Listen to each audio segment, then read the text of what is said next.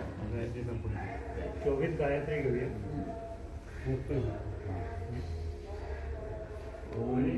प्रत्येकाला ओम लावलाय पाहिजे. ओम प्रत्येकाने लावायचा आहे. प्रत्येकाने ओम लावायचा आहे आधी. अक्षयला बाजूला ठेवून द्या. हां ते बाजूला ठेवून द्या. तूप घे ना थोडं देतो सगळ्यांना देतो. तुपासाठी. घालून घ्या. आता तुम्ही समीत ज्या घेऊन कसं टाकता येतील हे विज्ञान नाही पाहिजे असं समजायला. हो हो. आणि बाकीचं ते घालून घ्यायचं चालू आहे.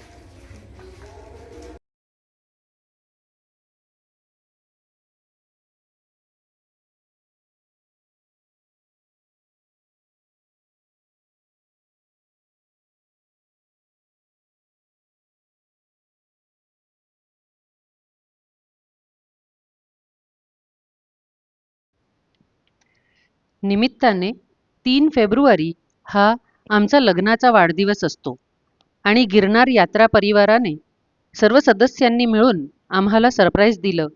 आम्ही भारावून गेलो. आरोग्यम देहि मे परमं सुखं रूपं देहि जयं देहि यशो देहि द्विषो जहि सर्वान् कामौच्च देहि मे.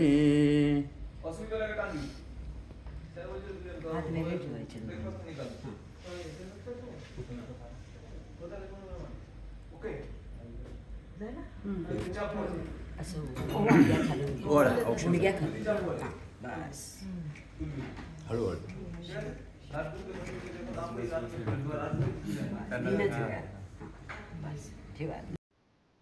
2 फेब्रुवारीला हॉटेलला पोहोचून फ्रेश होऊन सुभाषचंद्र बोस यांचे वास्तव्य असलेले त्यांचे घर बघायला गेलो. त्यांच्या वस्तू, त्यांचे पत्र, त्यांची गाडी खूप जपून ठेवलेल्या आहेत. तिथलं वातावरण भारावून टाकणारं आहे. प्रत्येक राष्ट्रप्रेमींना इथे परत परत यावं असं वाटल्याशिवाय राहणार नाही. प्रवासाच्या 7व्या दिवशी पहाटे लवकरच कालीघाट काली मंदिर दर्शनाला गेलो. हे 51 शक्तिपीठांपैकी एक शक्तिपीठ आहे.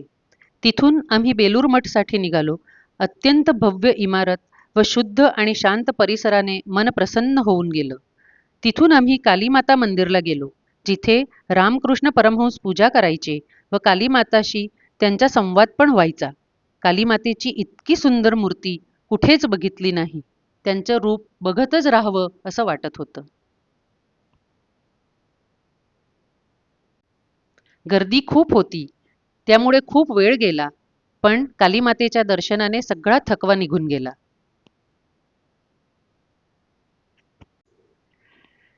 कलकत्त्यावरून परत हावडा स्टेशनवर येताना हावडा ब्रिज बघितला. हावडा ब्रिज हा हुगळी नदीवर बांधलेला ऐतिहासिक ब्रिटिशकालीन पूल आहे. गाडी हावडावरूनच 6 तास लेट निघाली आणि कल्याणला पोहोचेपर्यंत 13 तास लेट झाली. पण मी आधी सांगितल्याप्रमाणे गिरनार यात्रा परिवारासोबत प्रवास कधीच कंटाळवाणा होत नाही. हा पण नाही झाला. रमत जमत गाणी म्हणत आम्ही कल्याणला व काही कुर्ल्याला उतरलो व स्वामी कृपेने सुखरूप घरी पोहोचलो. अवधूत चिंतन श्री गुरुदेव दत्त. श्री गुरुदेव दत्त. श्री गुरुदेव दत्त.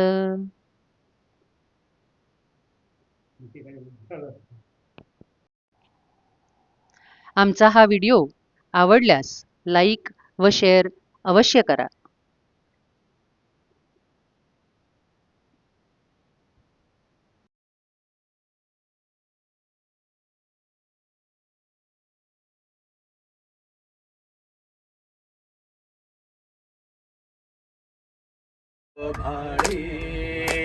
हरिहर संगे ब्रह्मदेव हि खेळे तव बाळी.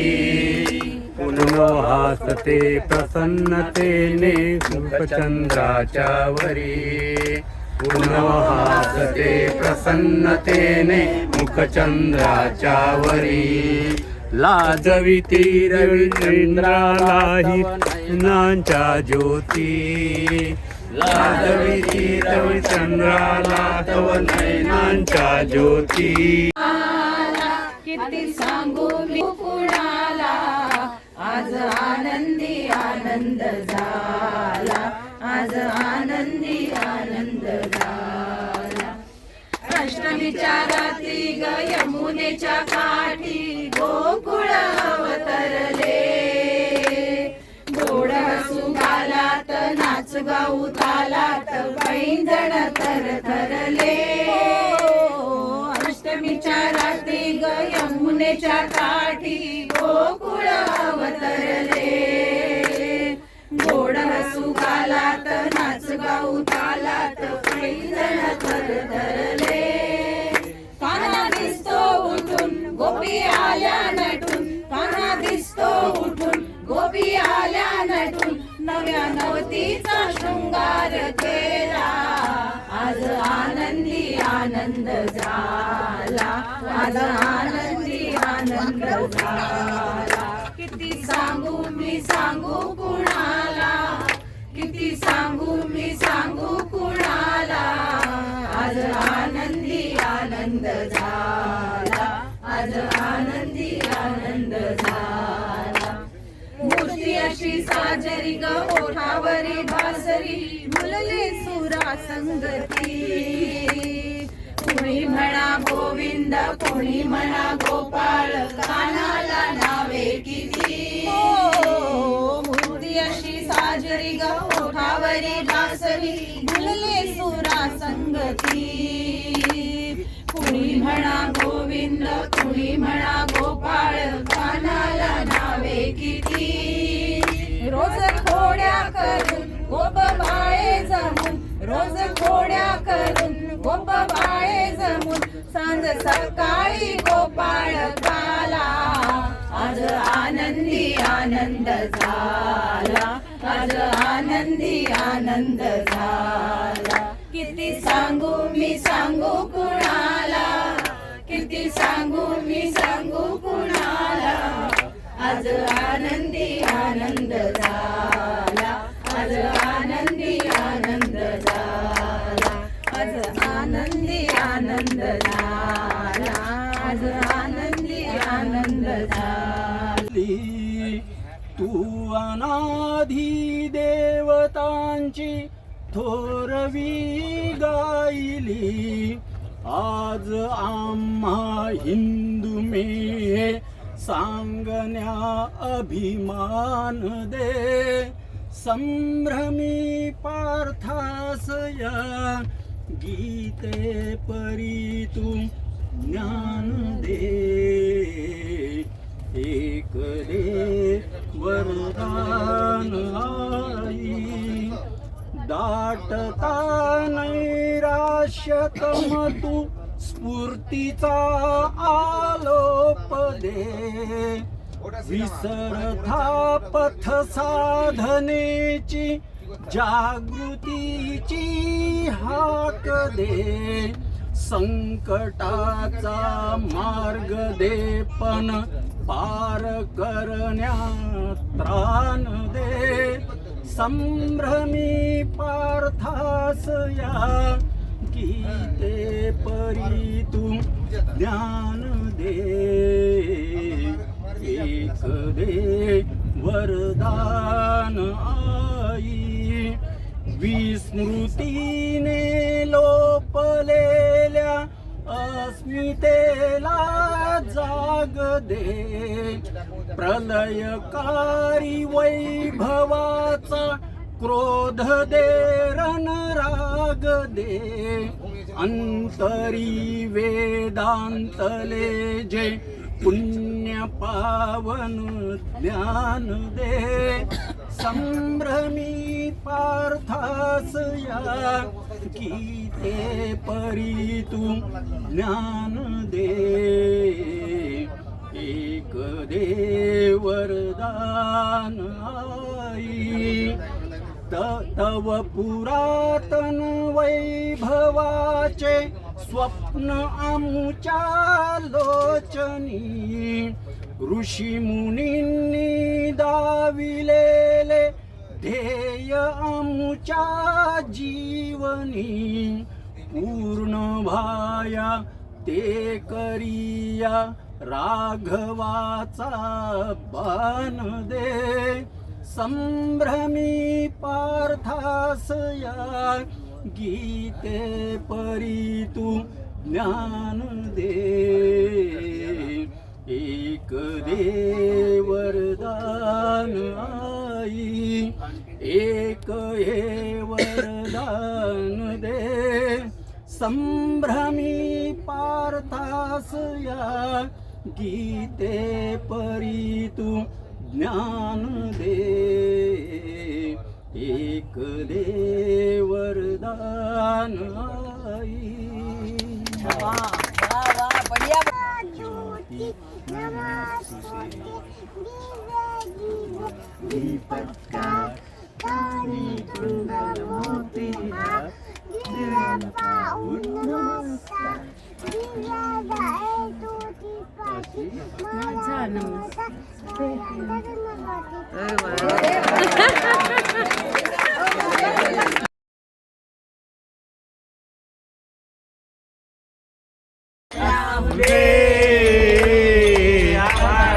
माया तुझी आम्हावरी राहू दे.